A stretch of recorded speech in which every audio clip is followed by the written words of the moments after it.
नमस्ते सम्पूर्णमा। हामी चाहिँ यता स्प्रे अर्बिन डेन पेन्ट हाउसबाट हो है। मैले चाहिँ आज अलि लामो खालको भिडियो बनाउँदैछु। हजुर सबैजनाले चाहिँ मेरो च्यानललाई चाहिँ सब्सक्राइब गरिदिनु होला भन्न चाहन्छु। आज चाहिँ हामीले यो येल्लो कलरको चाहिँ यो रोयल इनफिल्ड 500cc को चाहिँ यो सबै हामीले खोलेर अब डेन पेन्ट गरेको भिडियो बनाउँदैछु। हजुरहरूले हेरेर हामीलाई साथ दिनु होला र हामीलाई सबैजनाले सब्सक्राइब गरिदिनु होला। हाम्रो सबै अल भिडियोहरू चाहिँ हजुरहरूले हेरेर लाइक कमेन्टहरू गरिदिनु होला है। भिडियो मन पऱ्यो भनेदेखि सबैजनाले। अब हामीले चाहिँ यो बाइक खोल्दैछौँ। हजुरहरूले बाइकको लुक्स पनि देख्नु भएको छ कस्तो छ है। यो बिफोरको भिडियो हो। पहिला हजुरहरूलाई देखाइरहेको छु मैले सबै टोटली होइन खोलेर। अब हामीले चाहिँ यसलाई कसरी डेन पेन्ट गर्ने भनेर चाहिँ हामीले टोटली यो भिडियोमा चाहिँ देखाउँछौँ हजुरहरूलाई। र हजुरहरूले हामीलाई सब्सक्राइब पनि गरिदिनु होला भन्न चाहन्छु। अब हामीले बाइकहरू खोलिसकेका छौँ लगभग, हजुरहरूले देख्न पनि सक्नुहुन्छ। अब यसको चाहिँ हल्का च्याचिस भाँचेको रहेछ। हामीले यसमा अब वेल्डिङहरू गरेर ग्राइन्डरहरू गरिसकेका छौँ। हजुरहरूले देख्न सक्नुहुन्छ। हल्का छुटफुट पनि त गर्नु पऱ्यो भनेर फेरि गर्दै हुनुहुन्छ मिस्त्री सरले। अब यो बाइकको चाहिँ कम्प्लिटली खोलेर अब सिद्धियो, हजुरहरूले हेर्नु होला। अब टोटली खोलेर अब यसको च्याचिसहरू, अब टाइगर हेडहरू अनि तपाईँको टायरहरू सबै हामीले चाहिँ अब साइड लगाइसकेका छौँ। हजुरहरूले देख्न सक्नुहुन्छ। अनि हामीले चाहिँ यो पछिको लडमा चाहिँ अब यसलाई सबै घोट्छौँ है। सबै यो खाक्सी लाएर सबै यसको कलरहरू चाहिँ सबै उडाउनु पर्ने हुन्छ। अनि हामीले चाहिँ यो खाक्सीहरू लगाएको भिडियोहरू नै हजुरहरूलाई देखाउँछौँ है। यो सामानहरू चाहिँ हजुरले देख्न सक्नुहुन्छ। सबै यसकै सामानहरू हो।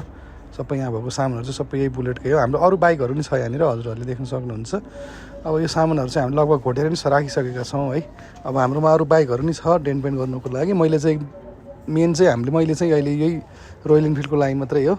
अलिकति हेल्प गर्दैछिन् मेरो श्रीमतीले पनि। भाँडा माझ्ने बेलामा यसो यसलाई घोटघाट गर्दैछन् है।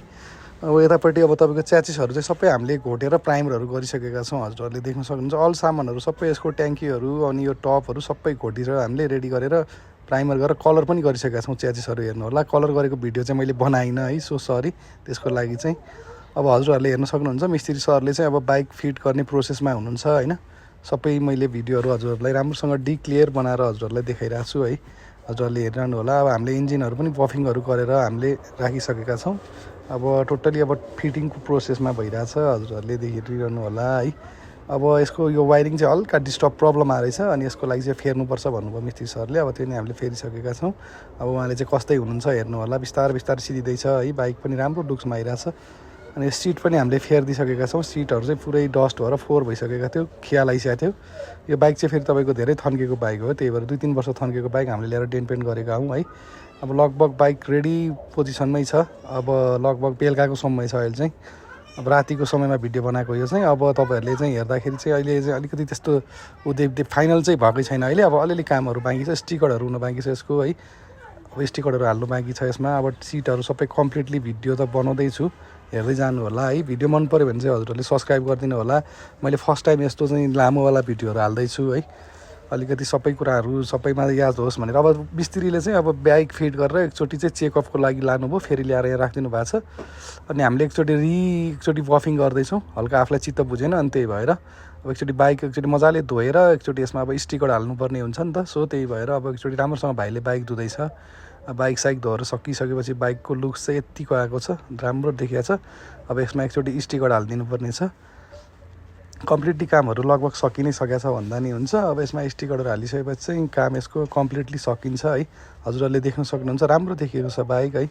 हजुरहरूलाई भिडियो मन पऱ्यो भने सबैजनाले हामीलाई सब्सक्राइब पनि गरिदिनु होला है। सबै भिडियो सबैले मन पराउनुहुन्छ होला जस्तै लाग्छ। किन भन्दा हामीले पनि धेरै मिहिनेत गरेर काम गरेका छौँ। हजुरहरूको सामुन्ने मैले सबै देखाएको छु नि त। अब यो स्टिकर पनि हाल्दै हुनुहुन्छ सरले। अब स्टिकर हालिसकेपछि अनि मैले अर्को एउटा भिडियो बनाएको छु। त्यो भिडियो नै हजुरहरूलाई म देखाउने छु कतिको राम्रो देखिँदो रहेछ भनेर। सबैजनाले मलाई चाहिँ सब्सक्राइब गरेर है। मेरो टिकटक आइडीहरू नि छ, त्यसमा नि फलो गरिदिनु होला भन्न चाहन्छु। मेरो फेसबुक पनि छ, फेसबुकमा नि फलो गर्नु होला सबैजनाले। अब लगभग यतिको राम्रो देखेको छ। स्टिकर पनि हालिसकेका छौँ है। स्पेसल एडिसनमा हो 500cc। अब यसमा चाहिँ कम्प्लिटली हामीले अब सकाइसकेका छौँ भन्दा नि भयो काम। भिडियो मन पऱ्यो भने सबैजनाले हामीलाई चाहिँ सब्सक्राइब गरिदिनु होला। अनि हजुरहरूलाई पनि यस्तै बाइकहरू डेन पेन्ट गर्ने सोचमा हुनुहुन्छ। अब कोही सरहरू चाहिँ अब काम सिक्ने, हामीले चाहिँ नेपालमै केही गर्छौँ भनेर चाहिँ काम सिक्ने सोचमा हुनुहुन्छ भने नि हामीलाई कन्ट्याक्ट गर्नु होला है। म नम्बर बायोमा हालिदिन्छु। मेरो नम्बर बायोमै छ। हजुरहरूले मलाई कल गर्दा नि हुन्छ। म यहाँ पनि नम्बर छोडिदिउँला। कम्प्लिटली सकिसकेपछि चाहिँ बाइकको लुक्स यत्तिको राम्रो देखेको छ। हजुरहरूले हेर्नु होला है कस्तो भएको छ। भिडियो मन पऱ्यो भनेदेखि सबैजनाले लाइक कमेन्ट गरिदिनु होला भन्न चाहन्छु। मैले अलिकति लामो खालको भिडियो हालेर यसो आफूलाई पनि के हुँदो रहेछ भनेर हेर्नु होला कम्प्लिटली भिडियो। कस्तो लाग्यो तपाईँहरूलाई, मन पऱ्यो भने लाइक कमेन्ट गरिदिनु होला सबैजनाले, अनि मलाई सब्सक्राइब पनि गरिदिनु होला। हस् त, थ्याङ्क यू, नमस्ते।